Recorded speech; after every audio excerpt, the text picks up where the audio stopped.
ہر انسان کامیابی چاہتا ہے. کوئی انسان ایسا نہیں ہے جو ناکامی چاہتا ہو. امتحان کوئی دیتا ہے تو فیل ہونے کے لیے تو نہیں دیتا، پاس ہونے کے لیے امتحان دیتا ہے. ہر انسان کامیابی چاہتا ہے، لیکن اس دنیا کا مسئلہ یہ ہے کہ انسان اپنے نفع اور نقصان سے واقف نہیں ہے. بہت کم علم اس کو دیا گیا ہے. اتنا علم ہے کہ بس آگ ہے، آگ میں ہاتھ ڈال دیا تو ہاتھ جل جائے گا. پانی پیا تو پانی پینے سے پیاس بجھ جائے گی. کھانا کھایا تو کھانا کھانے سے بھوک مٹ جائے گی. لیکن یہ علم نہیں دیا کہ کون سا پانی پینے سے اس کو نقصان ہوگا، کون سا کھانا کھانے سے اس کو نقصان ہوگا.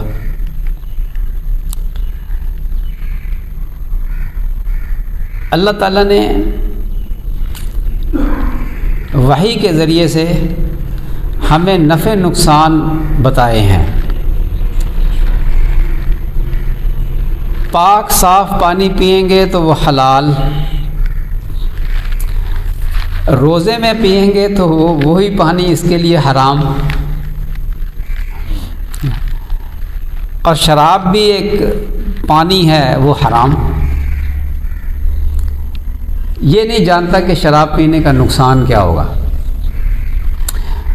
اللہ تعالیٰ نے ڈاکٹروں پر چھوڑا نہیں کہ سائنسدان تحقیق کر کے بتائیں کہ اس کا کیا نقصان ہے. وہ ڈاکٹر کیا تحقیق کرے گا جو خود شراب پیتا ہو. اچھا، اگر ڈاکٹروں پہ چھوڑا ہوتا تو ڈاکٹر نامعلوم کب تک اس پر تحقیق کرتے رہتے. اس وقت تک کتنے لوگ اس کو پی پی کر اپنا نقصان کر چکے ہوتے.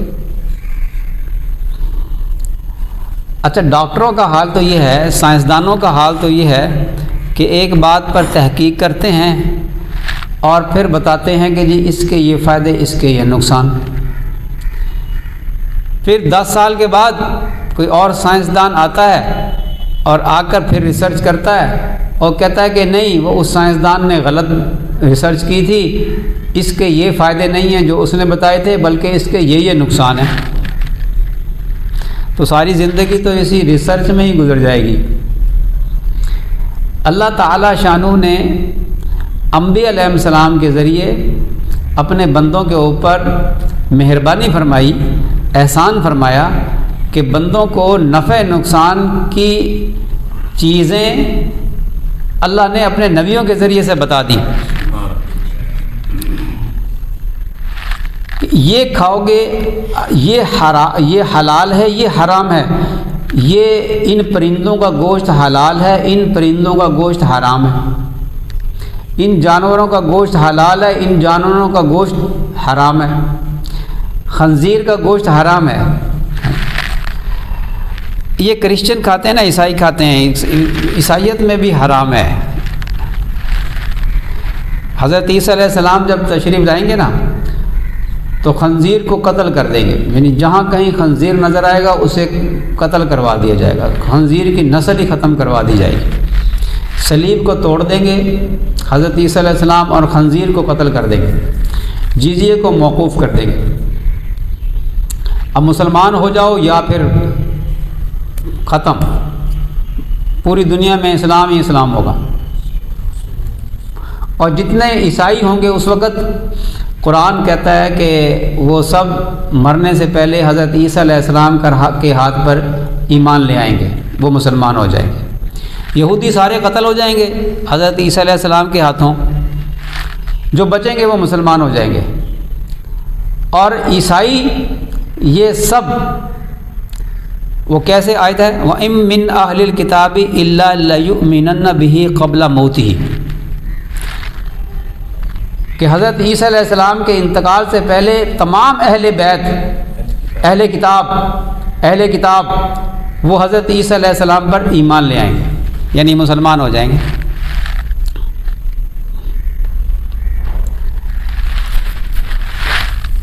تو یہ تو بات درمیان میں آ گئی۔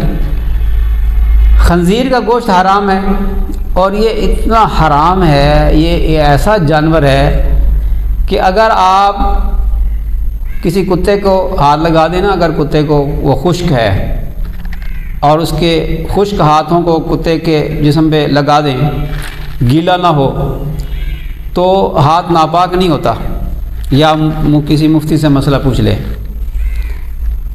لیکن اگر خشک ہاتھ خنزیر کے خشک بالوں پر بھی لگا دیں تو ہاتھ ناپاک ہو جاتا ہے۔ یہ اتنا ناپاک جانور ہے۔ اس میں ایک ایسا بیکٹیریا ہوتا ہے کہ اس کے گوشت کو کتنا ہی آپ پکا لیں وہ بیکٹیریا مرتا نہیں ہے، اور وہ بیکٹیریا انسان کے جسم میں جا کر انسان کے جسم کو نقصان پہنچاتا ہی پہنچاتا ہے۔ اچھا، اب اس کی تحقیق بھی سائنسدانوں نے کی، اور سائنسدان کہتے ہیں ہم تو اللہ کا حکم دیکھتے ہیں نا، ہم نہیں یہ تحقیق دیکھتے، ہم اللہ کا حکم دیکھتے ہیں۔ عقل کا تقاضا بھی یہ ہے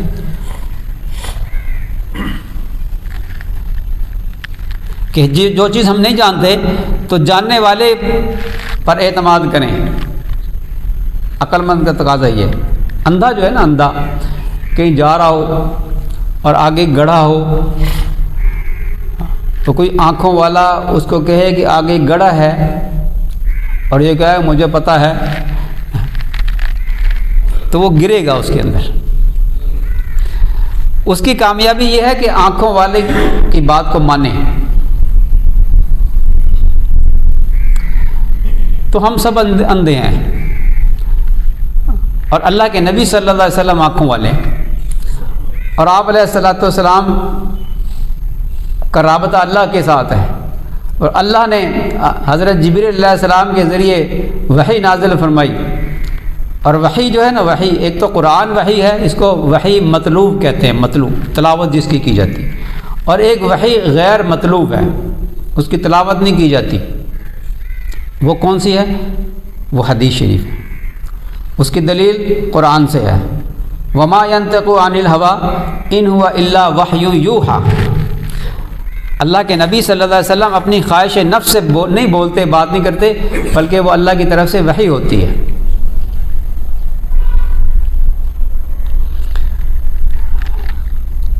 تو اس کو یہ بھی اللہ کی وحی ہے، اور اس کو وحی غیر مطلوب کہتے ہیں کہ اس کی تلاوت نہیں کی جاتی لیکن وحی۔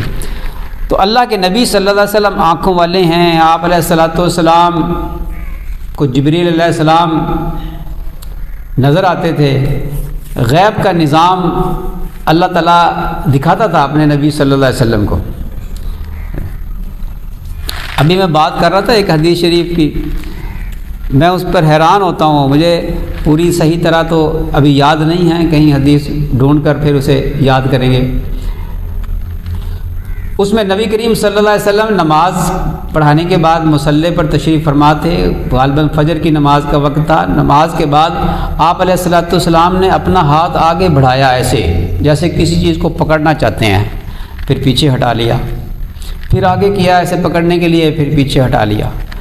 تو صحابہ کرام رضی اللہ عنہم اجمعین نے پوچھا، یا رسول اللہ صلی اللہ علیہ وسلم، آج آپ سے عجیب بات ہم نے دیکھی ہے، کوئی چیز آپ کے سامنے نظر تو ہمیں نہیں آئی جیسے آپ کسی چیز کو پکڑ رہے ہوں۔ فرمایا کہ اللہ تعالیٰ نے کی طرف سے جنت کا ایک درخت، پھلدار درخت، اس کی ایک شاخ میرے سامنے آئی جھک کر، اس پر پھل لگے ہوئے تھے، میں نے چاہا کہ اس کا پھل توڑ کر میں تمہیں کھلاؤں، میں نے ہاتھ بڑھایا تو وہ شاخ پیچھے ہٹ گئی۔ اللہ کے نبی آنکھوں والے، یہ میں بتانا چاہ رہا ہوں، اللہ کے نبی آنکھوں والے، ہم اندھے۔ اللہ کے نبی صلی اللہ علیہ وسلم نے تو جبریل علیہ السلام کو دیکھا اور فرشتوں کو دیکھا، جنت کو دیکھا، جہنم کو دیکھا، قبر کے عذاب کو دیکھا، قبر جنت کا باغ ہے، جنت کے اس باغ کو دیکھا۔ اللہ، آپ علیہ الصلوۃ والسلام کو اللہ تعالیٰ معراج پر لے گیا، آپ کو کیا کچھ دکھایا گیا، کیا کچھ مناظر دکھائے گئے، جنت دکھائی گئی، پھر جہاں جبریل علیہ السلام کی بس ہو گئی وہاں سے پھر اوپر پرواز شروع ہو گئی، سدرۃ المنتہا تک گئے۔ یہ سدرہ درخت کو کہتے ہیں، اور اس کے ہر پتے پر، وہ جہاں نیچے پہلے آسمان پہ اس کی جڑ ہے تو 7ویں آسمان کے اوپر اس سے بھی اوپر تک وہ درخت ہے، عرش تک، اوپر کا اس درخت کے اوپر کے بھی پتے دکھائے، اور اس پر ہر پتے پر ایک فرشتہ پرندے کی شکل میں بیٹھا تھا۔ جب آپ علیہ الصلوۃ والسلام وہاں تشریف لے گئے تو ان فرشتوں نے استقبال کیا اور اللہ تعالیٰ شانہ کی حمد و ثنا یک زبان بیان کی، تو آپ علیہ الصلوۃ والسلام پر کبھی طاری ہو گئی۔ حضرت جبریل علیہ السلام ساتھ تھے، انہوں نے عرض کیا یا رسول اللہ صلی اللہ علیہ وسلم، آپ اللہ کے رسول ہیں۔ جب یوں کہا تو آپ علیہ الصلوۃ والسلام کا جسم مبارک نارمل ہو گیا کہ یہ فرشتے ہیں، یہ آپ کا استقبال کر رہے ہیں۔ تو اللہ نے اپنے نبی صلی اللہ علیہ وسلم کو وہاں تک پھر اپنی خاص تجلی، پھر اس میں اختلاف ہے کہ اللہ کا دیدار کیا یا نہیں کیا۔ بعض صحابہ کرام فرماتے ہیں دیدار نہیں کیا، بعض صحابہ فرماتے ہیں کہ دیدار کیا۔ حضرت اما عائشہ رضی اللہ تعالیٰ عنہ فرماتی ہیں دیدار نہیں کیا، حضرت عبداللہ بن عباس رضی اللہ تعالیٰ عنہ فرماتے ہیں کہ دیدار کیا۔ قرآن پاک کی تفسیر کے حوالے سے جب دیکھیں گے تو مفسر قرآن ابن عباس رضی اللہ تعالیٰ عنہ ہیں، تو ان کی بات زیادہ راجح ہوگی۔ تو اس لیے صوفیاء خاص طور پر وہ اس قول کی طرف گئے ہیں کہ نبی کریم صلی اللہ علیہ وسلم نے اللہ تعالیٰ کا دیدار کیا ہے۔ حضرت مجد الفسانی رحمۃ اللہ علیہ نے کمال اس کا فیصلہ فرمایا ہے۔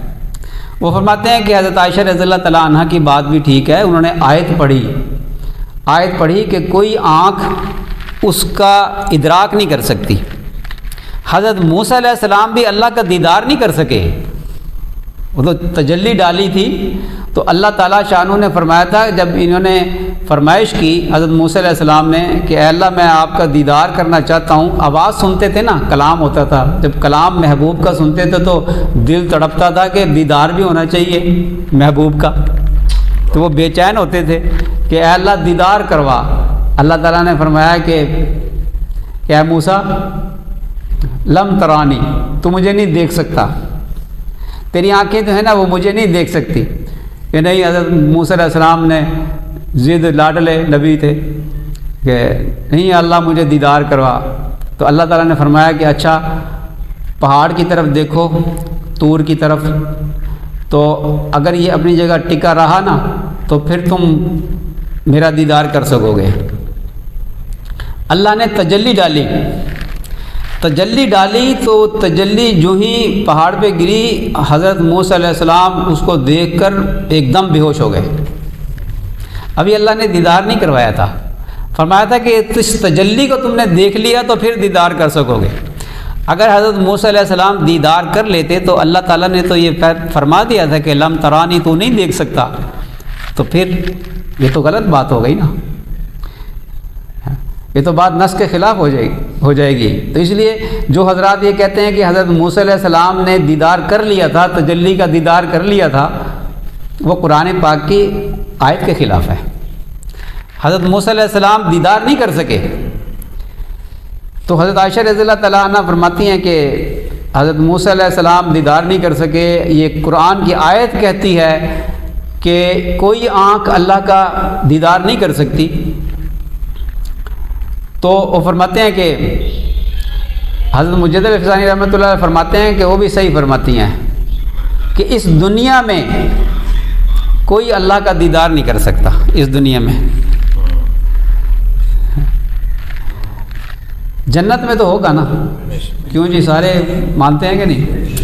جنت میں اللہ تعالیٰ کا دیدار ہوگا جمعہ کے دن، خاص طور پہ بعض ایسے مقربین ہوں گے جو جب چاہیں گے اللہ کا دیدار کر لیں گے۔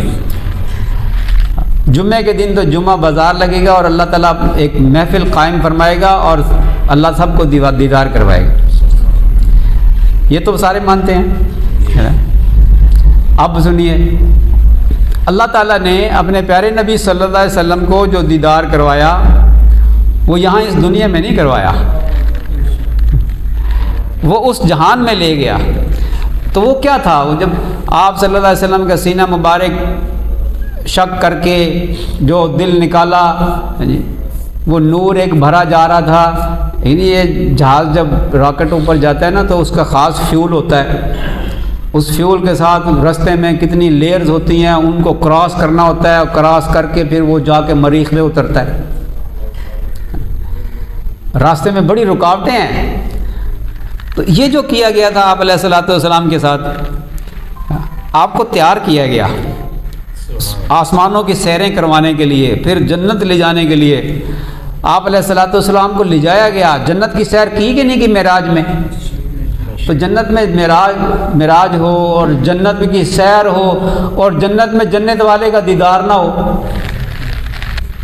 دیکھو وہ فرماتے تھے، ایک حضرت یحییٰ بن معاذ وہ تھے معاذ رازی رحمۃ اللہ علیہ، وہ اپنے مناجات میں فرمایا کرتے تھے، وہ فرماتے تھے الہی لا یطیب النہار الا بطاعتک، لا یطیب اللیل الا بمناجتک، لا یطیب الآخرہ الا بمغفرتک، لا یطیب الجنت الا برؤیتک۔ وہ فرماتے تھے کہ اللہ دن اچھا نہیں لگتا مگر تیری اطاعت کے ساتھ، رات اچھی نہیں لگتی مگر تیرے ساتھ راز و نیاز کی باتوں کے ساتھ، اور قیامت میں مزہ نہیں ہے مگر میری مغفرت کے ساتھ، تو مغفرت کرے گا میری تو مزہ ہے، جنت میں مزہ نہیں مگر تیرے دیدار کے ساتھ۔ یہ تو احادیث میں ہے نا کہ جنت میں دیدار ہوگا۔ آپ علیہ الصلوۃ والسلام کو اللہ تعالیٰ نے جنت کی سیر کروائی، تو جنت میں جا کے اللہ نے اپنا قرب عطا فرمایا، قریب بلایا، اور قریب آ جائیے، قریب آ جائیے آپ۔ تو بات تو یہاں سے چلی تھی، بات لمبی ہو جائے گی۔ نبی کریم صلی اللہ علیہ وسلم آنکھوں والے ہیں اور ہم اندھے ہیں، اور اندھا جو ہے ناکام تب ہے جب وہ آنکھوں والوں کی بات نہ مانے۔ آنکھوں والے کی بات مانے گا تو کامیاب ہے۔ اللہ کے نبی صلی اللہ علیہ وسلم جو دین لائے، جو شریعت لے کر آئے، جو ہمیں سمجھایا، اس میں اللہ نے ہماری کامیابی رکھی ہے، اس میں ہمارا نفع رکھا ہے۔ اگر اس سے ہٹیں گے تو نقصان ہوگا، بس خلاصہ یہ ہے۔ دونوں جہانوں کی کامیابی، میں کل بھی یہی بات کر کے آیا ہوں ادھر مسجد صدیق اکبر میں، اسی پر تھا سارا بیان، اور اسی کی ضرورت ہے کہ اللہ تعالیٰ نے ہماری دونوں جہانوں کی پوری کامیابی پورے دین پر چلنے میں رکھی ہے۔ یہ بات سمجھ میں آ جائے، ہمارے پورے دین پہ چلنے میں رکھی، سارا بیان اسی پر تھا۔ اگر ہم دین پر چلنے میں کمی کریں گے تو نقصان ہوگا، دنیا کا بھی آخرت کا بھی۔ اللہ تعالیٰ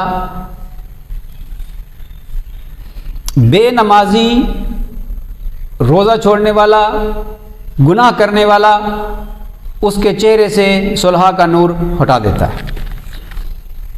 اللہ تعالیٰ نے دنیا ہی کے اندر چہرے کا نور اپنے ذکر میں، اپنی اطاعت میں اور گناہوں سے بچنے میں رکھا ہے۔ جو اطاعت شعار ہوتا ہے نا اور گناہوں سے بچتا ہے، اس کے چہرے میں بڑی بشاشت ہوتی ہے۔ جس کو اللہ نے آنکھیں عطا فرمائی ہیں وہ اس کو دیکھتے ہیں۔ حضرت عثمان رضی اللہ تعالیٰ عنہ کی خدمت میں ایک نوجوان آیا، تو وہ مجمع بیٹھا ہوا تھا، ایک نوجوان آ کر بیٹھ گیا، تو اس کو دیکھ کر فرمایا کہ لوگوں کو کیا ہوا ہے کہ لوگ آنکھوں کا زنا کر کے بے محالہ ہماری مجلس میں آ جاتے ہیں، آنکھوں کا زنا کر کے، آنکھوں سے غیر محرم کو دیکھتے ہیں، چہرے سے نظر آ جاتا ہے۔ کہ یہ بندہ کیا حرکت کر کے آیا ہے۔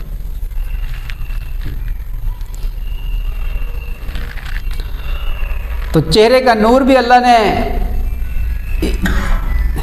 اطاعت فرما برداری کے اندر رکھا ہے، اور چہرے سے نور کو اللہ ہٹا لے تو گناہوں کے اندر ایک سیاہی ہے، اور گناہ کرتے ہی انسان کے چہرے پر وہ سیاہی ظاہر ہو جاتی۔ جو بندہ اکثر پریشان رہتا ہو تو وہ سمجھ لے کہ کوئی گناہ ایسا کر رہا ہے کہ جس سے وہ توبہ نہیں کر رہا۔ توبہ استغفار کرے اور گناہ کو چھوڑ دے۔ بعض لوگ اتنے نفس سے مغلوب ہوتے ہیں، اپنے نفس اور شیطان سے اتنے مغلوب ہوتے ہیں، وہ اپنے پیر کو بھی سچی بات نہیں بتاتے، اپنی بات چھپاتے ہیں اور کہتے ہیں کہ یہ میرا مسئلہ نہیں حل ہو رہا، مجھے یہ پریشانی، لیکن اپنی اصل بات کو چھپائیں گے کہ اس کا نہ پتہ چل جائے میرے شیخ کو، یہ شیخ میرا اس بات سے مجھے منع کرے گا، اور میں نے منع ہونا نہیں، اس لیے کہ میں نفس کا بندہ ہوں، میں تو شیطان کا بندہ ہوں۔ بعض لوگ خواب بتاتے ہیں اور خواب کا کچھ پورشن چھپا لیتے ہیں اور سمجھتے ہیں کہ یہ شیخ کو پتہ نہیں چلے گا۔ ان کو پتہ ہوتا ہے کہ یہاں گڑبڑ ہے اور شیخ کو پتہ چل جائے گا، اس کی وجہ سے اس کو یہ نہیں پتہ کہ شیخ کو یہ بھی پتہ چل جائے گا کہ تو نے ایک خواب میں سے کوئی حصہ چھپایا ہے۔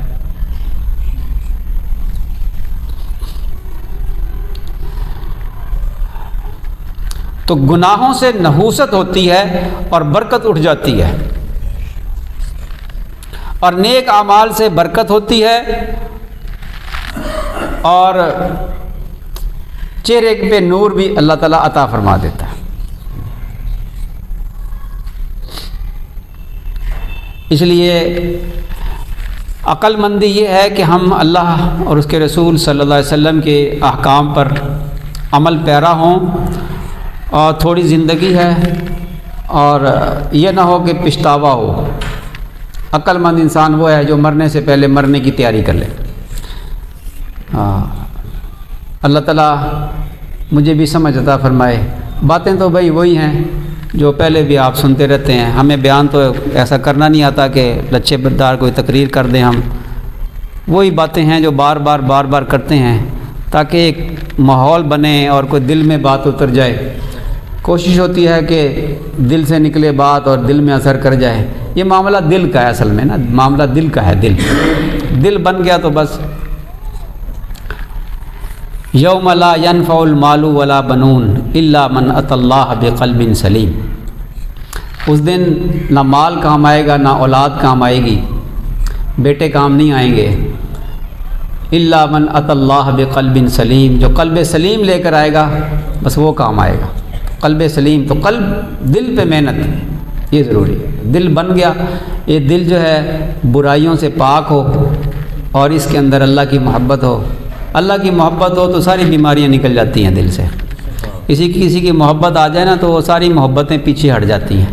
ایسا نا جس کی محبت آ جائے تو بعضوں کو جانوروں سے محبت ہوتی، بھینسیں پالی ہوئی ہیں تو بھینسوں سے محبت ہو جاتی ہے۔ وہ ایک بزرگ تھے، وہ ذکر بتاتے تھے اپنے مرید کو،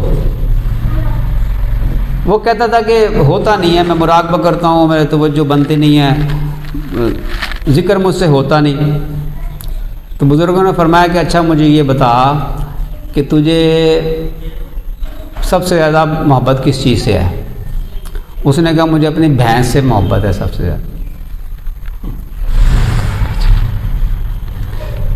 اچھا فرمایا کہ اچھا تو ایسا کر، بھینس کا مراقبہ کیا کر، بھینس کا سوچا کر بیٹھ کے نا، بڑا بھینس کا خیال لایا کر دل میں۔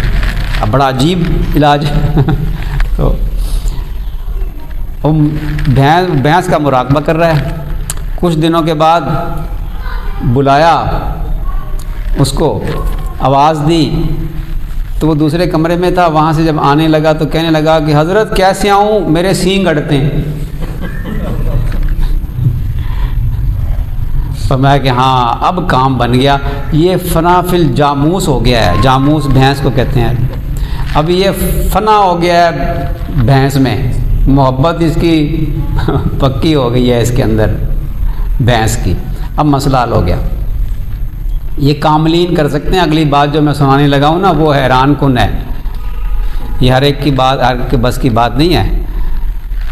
اس کو بلا کے نا اپنے سامنے بٹھایا اور توجہات سلبیہ ڈالی اور بھینس کی تصویر کو دل سے نکال کے وہ پھینکا، اور جو ہی وہ دل سے بھینس کی تصویر نکلی، اللہ تعالیٰ کی توجہ، اللہ کے ذکر کی توجہ اس کے دل میں بن گئی. ادھر سے توجہ ڈالی، دل میں اللہ کا نور ڈالا، پہلے نکالا اس کو اور پھر ڈالا اس نور کو، تو دل اللہ کے ذکر سے جاری ہو گیا. یہ ہر کوئی شیخ کر نہیں سکتا. یہ نہ ہو کہ وہ بھینس کا مراقبہ اسے بتائیں اور وہ جناب بھینس میں ہی فنا ہو جائے، اگلا کام آتا نہیں کرنا شیخ کو. شیخ بھی پھنسے گا، وہ بھی پھنسے گا، وہ بھی مرے گا، پھنسے گا.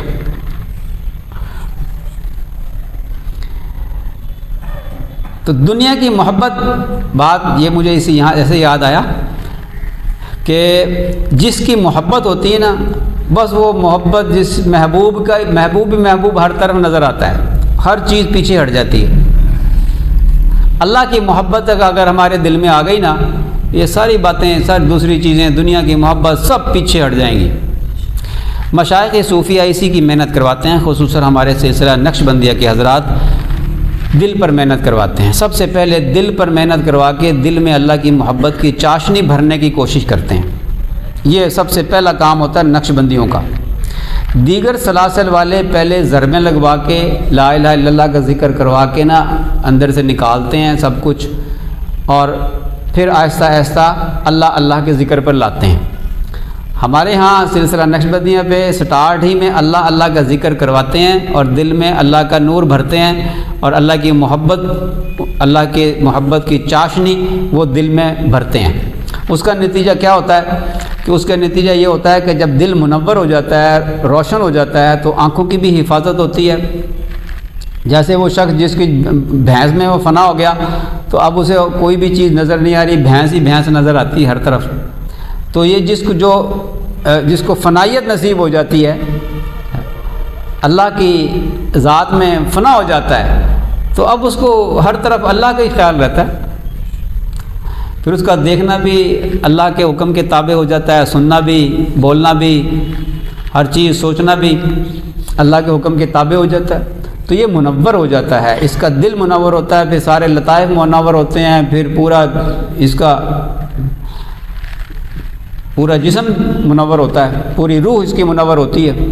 تو یہ طریقہ ہوتا ہے ہمارے سلسلہ نقش بندی میں. اس لیے اس سلسلے میں داخل ہونے والے جب محنت کر لیں تو بڑی جلدی جو ہے اللہ تعالیٰ شانو اس کو اپنا قرب نصیب فرما دیتے ہیں.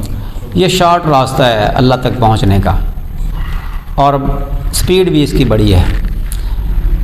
تو اس لیے جو حضرات کسی شیخ سے بیعت ہیں، ان کو چاہیے کہ وہ اپنے مشائخ کے ساتھ رابطہ کریں. جب تک رابطہ نہیں کریں گے آپ ترقی نہیں کر سکتے. اور جو بیعت نہیں ہیں وہ بیعت کریں کسی سے. ضروری نہیں ہے کہ آپ اس عاجز سے بیعت کریں. آپ کوئی اور شیخ جس سے آپ کی مناسبت ہو اور آپ ان سے رابطہ کر سکتے ہوں، ان سے ملاقات کر سکتے ہوں، ان کو کیفیات بتا سکتے ہوں، پھر وہ آپ کو ہدایات دیں، پھر آپ اس پہ عمل کریں، پھر اس سے فائدہ ہو. یہ ہے پیری مریدی. تو اللہ تعالیٰ مجھے بھی سمجھ عطا فرمایا.